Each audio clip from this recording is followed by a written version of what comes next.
इंतजार खत्म हुआ। महाराष्ट्र और झारखंड विधानसभा चुनाव की तारीखों का ऐलान हो चुका है। चुनाव आयोग ने बकायदा प्रेस कॉन्फ्रेंस करके महाराष्ट्र में जो विधानसभा चुनाव होने हैं वो कब होंगे इसकी घोषणा कर दी है। और बड़ी जानकारी जो निकलकर सामने आई है वो ये कि एक ही चरण में महाराष्ट्र की 288 सीटों पर जो है चुनाव होना है। और जाहिर तौर पर यह खबर जो है महाविकास आघाड़ी में खलबली मचाने के लिए काफी है।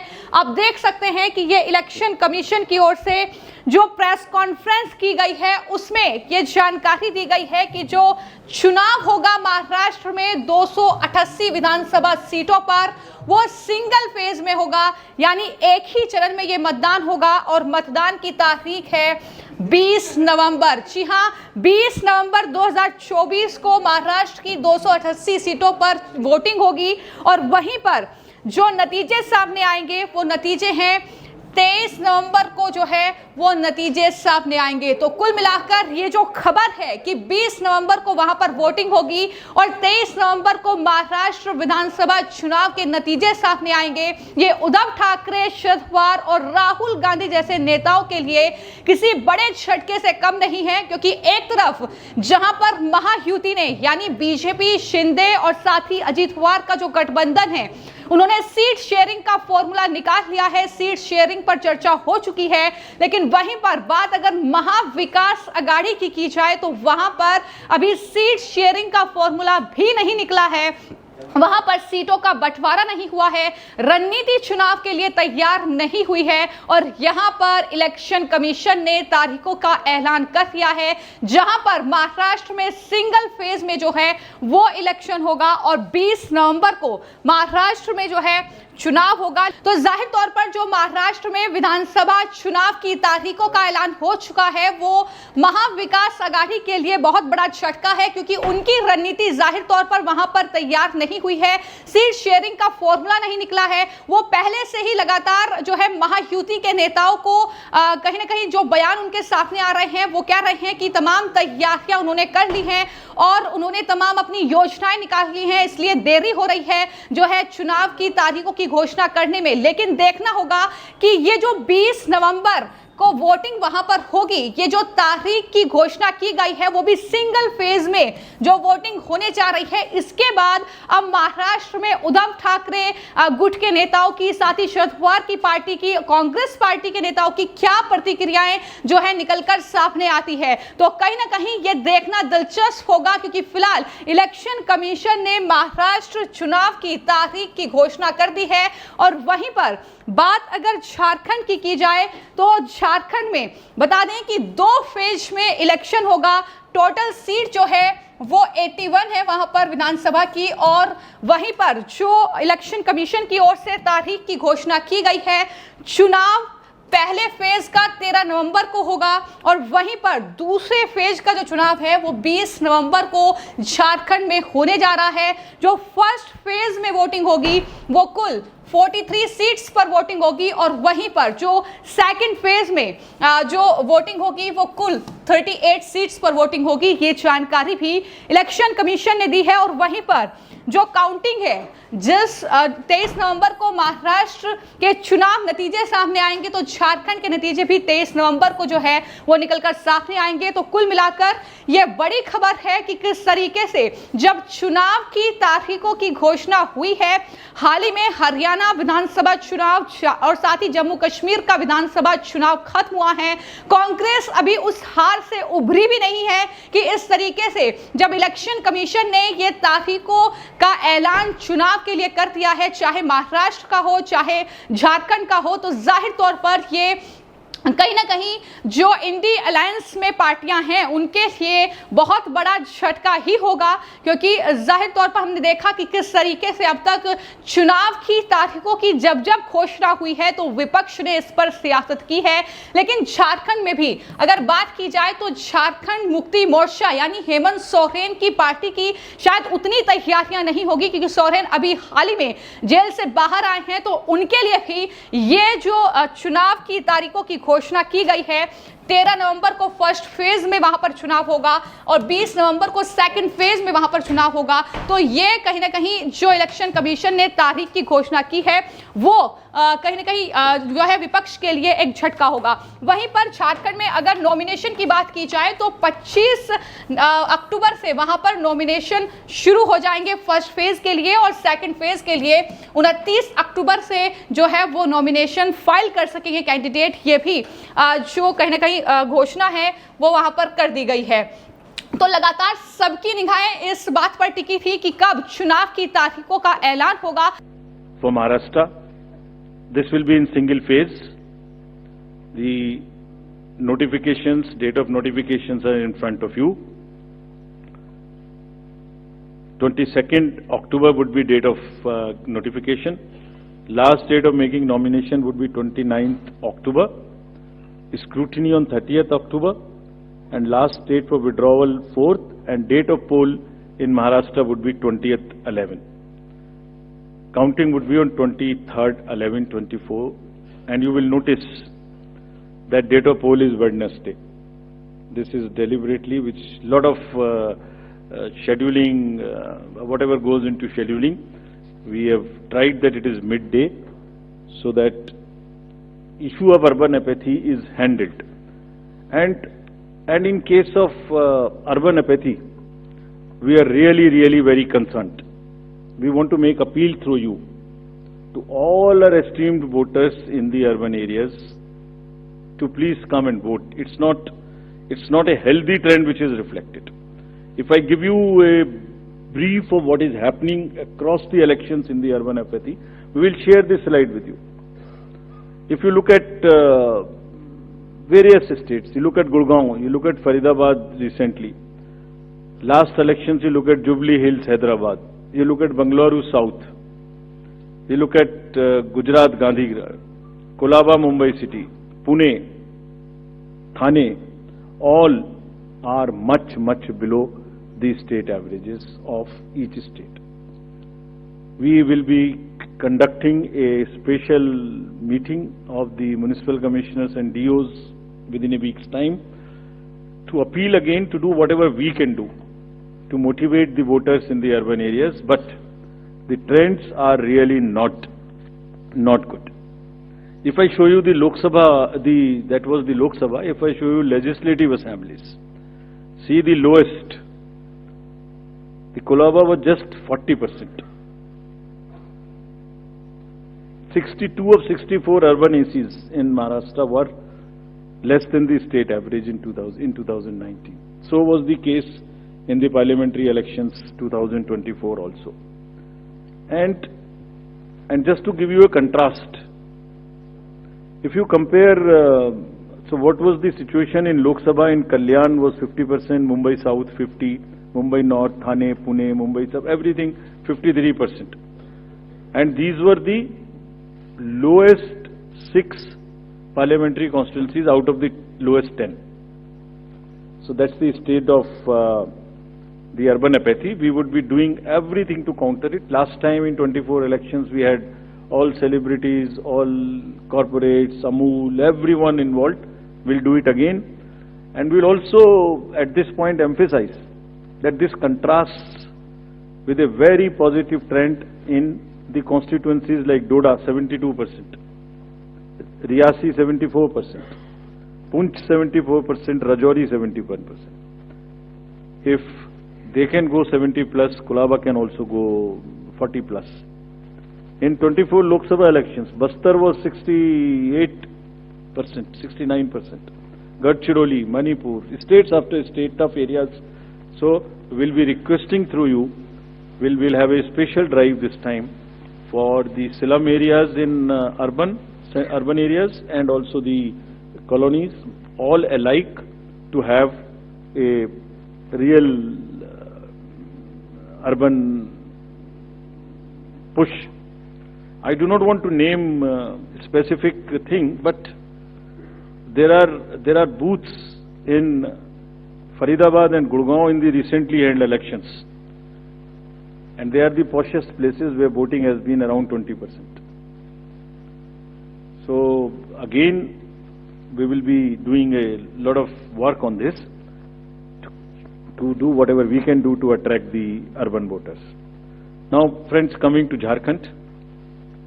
झारखंड एक बहुत ही समृद्ध स्टेट है, बहुत ही उसकी विरासत है, और वहां पर हम फिर से अपील करेंगे कि सब वोटर्स अधिक से अधिक मात्रा में वोट दें. Schedule would be like this. Jharkhand would be in 2 phases. The date of poll, first phase would be on, date of poll would be on 13th November, and the second phase would be along with Maharashtra on 20th November. So the date of issue of notification for Jharkhand phase 1 would be 18th, and for phase 2 would be 22nd along with Maharashtra. Nominations for phase 1 would be till 25th of October, and for phase 2 29th. This slide we will share with everyone. And date of poll would be 13th November and 20th November, both Wednesdays. And date of counting would be 23rd 11, that is Saturday. सारांश में, if I summarize everything before coming to schedule, I would like to say that चुनाव लोकतंत्र का ऐसा त्योहार है और ऐसा उत्सव और पर्व है जिसमें सभी वोटर्स की भागीदारी बिल्कुल आवश्यक है, वांछनीय है, आवश्यक है, रिक्वेस्टेड है. We appeal to everyone to come and vote in large numbers in these elections also. साथ ही सभी राजनीतिक दल, सभी कैंडिडेट्स से भी अनुरोध है कि पूरे नियमों का पालन करते हुए कैंपेनिंग के दौरान निर्भय होकर कैंपेनिंग करें. लेवल प्लेइंग फील्ड एस्टेब्लिश करना हमारा काम है, लेकिन उसको वायलेट ना हो, उसमें कोई एक्सेसेस ना हो, ये उनका भी काम है.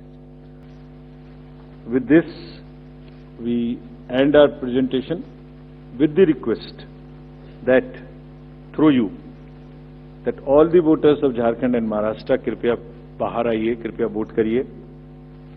लोकतंत्र के उत्सव में आपकी भागीदारी कि हम बहुत ही रिक्वेस्ट करते हैं, अपील करते हैं आपसे. Thank you very much. So by so we will come back. We'll come back. Okay. Sorry. By elections also. By elections. We have 48 ACs and 2 PCs in 15 states. They will also undergo the elections this time.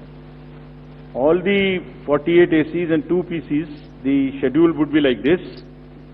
All the except 1 AC and 1 PC, where because of the festivities in some region, all 47 ACs and 1 PC of Kerala would undergo the election along with the phase 1 of Jharkhand.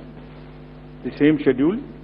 13th November would be date of poll, and only for 2 ACs, one for assembly and one for parliament. That is Kedarnath in Uttarakhand, because on 12th there is gazetted holiday and dispersal of the parties takes place on that day. Therefore, it is on 20th. And similarly for Maharashtra, except that everything would be during the first phase. Thank you very much. Thank you, sir, for the very comprehensive briefing. Now we will take questions from the media. Please, the gentleman in the blue shirt, please. Thank you. Sir, मेरा नाम प्रशांत लीला रामदास है. मैं news 18 लोकमत से हूँ, और मेरा एक सवाल इस तरह का है कि कांग्रेस ने डिमांड की थी, जो वहाँ के पुलिस महासंचालक है रश्मि शुक्ला, इनको हटाने को लेकर, इसको लेकर आयोग क्या सोच रहा है और उस पर क्या निर्णय होगा? Question from that side also. From the pink shirt, second row, Mr. Shailesh Yadav. This was about DG. Right. Sir, अभी सर मैं शैलेश यादव ANI से. अभी हाल ही में चुनाव संपन्न हुए हैं जम्मू कश्मीर और हरियाणा में, और लोकसभा इलेक्शन के बाद देखा गया है कि एग्जिट पोल जो हैं एकदम उल्टे रहे हैं या जो है एकदम गलत साबित हुए हैं. और इसको लेके पब्लिक में सवाल ये उठता है कि एग्जिट पोल में तो सरकार इनकी बन रही है और नतीजा उल्टा है, उस पर EVM पे सवाल उठाए जाते हैं, जिसकी शिकायत आपसे कुछ पार्टियों ने करी थी, जिनका एग्जिट पोल में ये था कि सरकार बन रही है और जब ईवीएम का रिजल्ट आया तो सरकार बदल गई। तो इस तरह के एग्जिट पोल के लेके आपका क्या कहना है, क्योंकि सवाल जब उठते हैं तो आपकी तरफ से जो है बाहर नहीं आता है कि क्या इलेक्शन कमीशन सोच रहा है इस पे? Last row, madam was raising the hand. Please. Yes.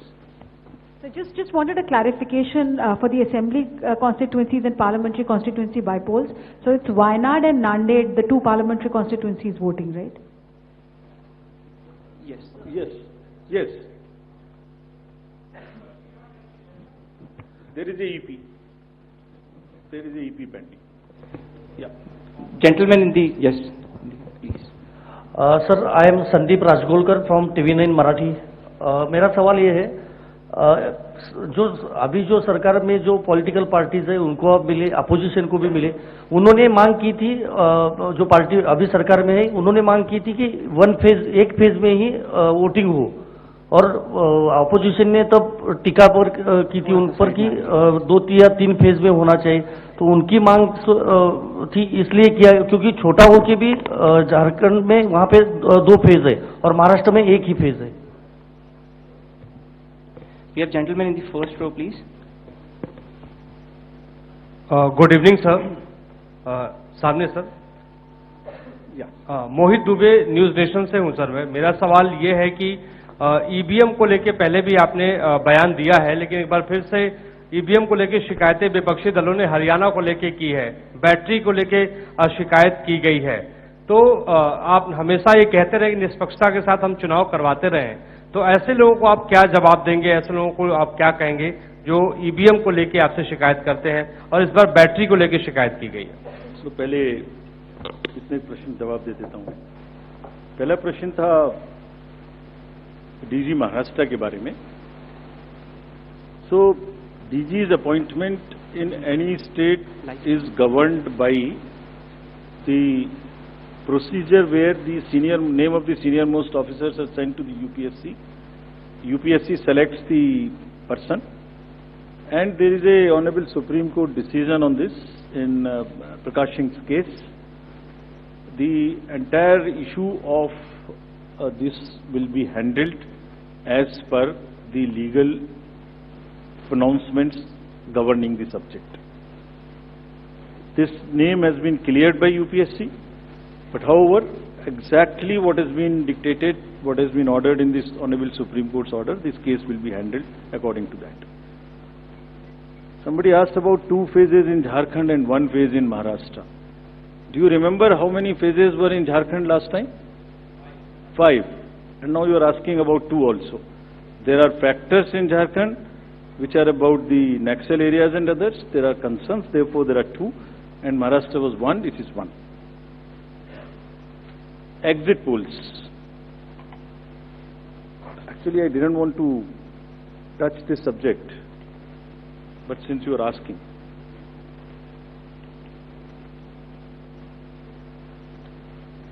Exit polls के आने की वजह से, एग्जिट पोल्स के एक एक्सपेक्टेशन सेट करने की वजह से एक बहुत बड़ा, लेट मी एक्सप्लेन, एक बहुत बड़ा डिस्टॉर्शन पैदा हो रहा है। ये आप सब लोग यहां हैं, ये एक आत्मचिंतन का और आत्ममंथन का भी विषय है प्रेस के लिए, खासतौर से इलेक्ट्रॉनिक मीडिया के लिए।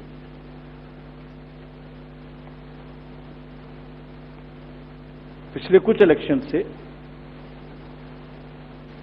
2-3 चीजें एक साथ हो रही हैं, अगर हम उसको पूरे कैनवस को एक साथ देखें तो, और ये सबके लिए समझना जरूरी है।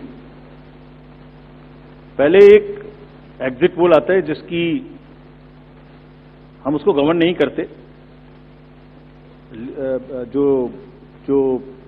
एस्टेब्लिश्ड रिजीम है, स्टैट्यूटरी एंड जुडिशियल रिजीम, उसमें हम उसको गवर्न नहीं करते। लेकिन एक खुद के आत्मचिंतन की जरूरत जरूर है कि वो उसका सैंपल साइज क्या था, उसका सर्वे कहां हुआ, उसका रिजल्ट कैसे आया। अगर मैं उस रिजल्ट से मैच नहीं किया तो मेरी क्या रिस्पॉन्सिबिलिटी है, कहीं कोई डिस्क्लोजर्स हैं कि नहीं है, ये सब देखने की जरूरत है बहुत सख्त।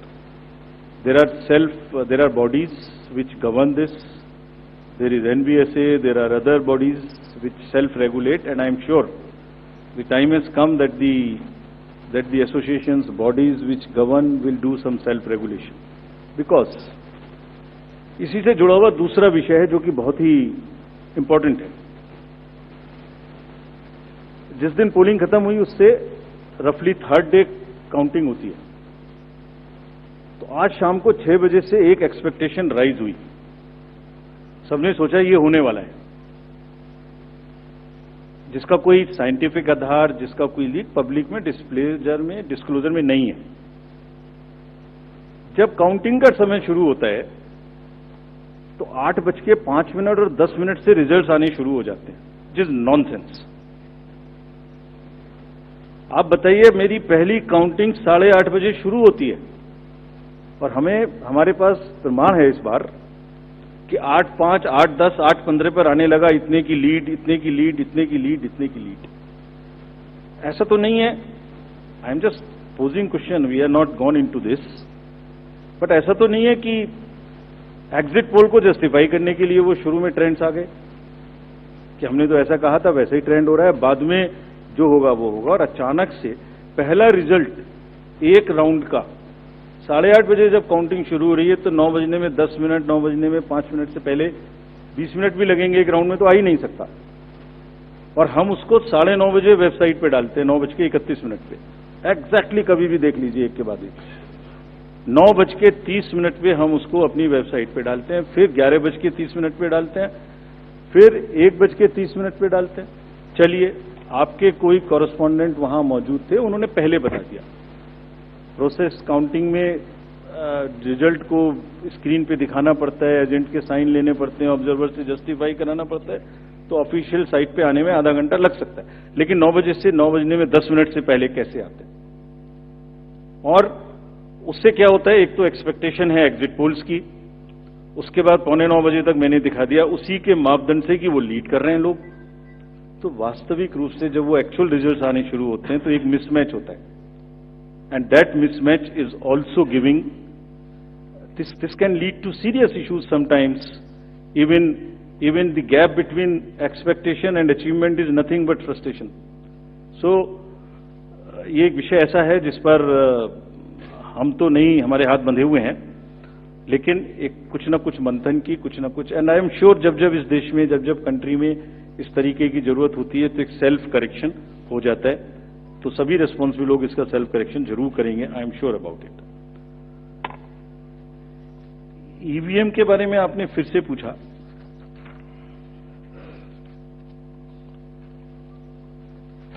बहुत बार मैं बता चुका हूं आपको, थोड़ा समय लगेगा तो फिर से बता देता हूं. 6 महीने, लगभग 5-6 महीने फर्स्ट एफएलसी शुरू होती है ईवीएम की. मैं 2 बात बता रहा हूं, बस मोटी सी 2 बात. बाकी सब आपको मालूम है, वो टेम्पर नहीं हो सकती, उसमें कोई कनेक्शन नहीं हो सकता. अभी लोग पूछते हैं, जब पेजर से उड़ा देते हैं तो ईवीएम को कैसे हैक नहीं कर सकते, ये भी पूछते हैं.